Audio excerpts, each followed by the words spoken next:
ஆண்டவரை பற்றி யார் பேசினாலும் காது குத்து அதை கவனமா கேளுங்க. அது உங்களுக்கு பெரிய ஆசீர்வாதத்தை தருங்க. நீங்க சுவிசேஷத்தை கேட்க கேட்க அது உங்க விசுவாசத்தை பெருக பண்ணும். யூடியூப்காரங்க சொல்றாங்க, பாட்டி உங்க வீடியோவை 100 பேருக்கு காட்டணும், 50 பேர் பார்த்தாங்க, 50 பேர் பார்க்கலன்னு சொல்றாங்க. பிறக்கும் போதே ஒரு தம்பி பார்வை இல்லாம பிறந்தான். ரோட்டோரம் உட்கார்ந்து தர்மடுக்கிறதுதான் உன்னுடைய வேலை. யாராவது நடந்து போற சத்தம் கேட்டா ஐயா ஐயான்னு கையேந்துவான். ஒரு நாள் பெரிய கூட்டம் வந்துச்சுங்க. அந்த வழியா நிறைய செருப்பு சத்தம் கட்டுச்சு. பக்கத்துல விசாரிச்சான், நான் தேர்தலுக்கு 1 வருஷம் இருக்கு, இது என்ன கூட்டம் போகுதுன்னு கேட்டான். அதுவாப்பா இயேசு போறாருன்னு அவங்ககிட்ட சொன்னாங்க.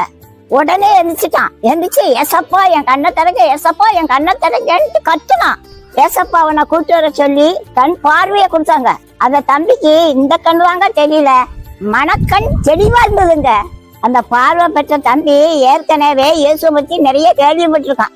இயேசு பத்தி சொல்றத ஆர்வமா கேட்டு இதயத்துல சேர்த்து வச்சான். அந்த விசுவாசம் தான் அவன் பார்வை பெறதுக்கு காரணமா இருந்துச்சு. நீங்களும் ஆண்டவரை பத்தி கேள்விப்படுறத உள்ளத்துல சேர்த்து வைங்க.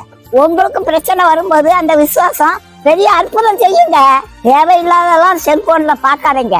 கண்டதையும் பார்த்தா மனக்கண் குருடா போயிரும். சுவிசேஷத்தை தள்ளி விடுற நம்ம தான் உண்மையிலே பார்வையற்றவங்க.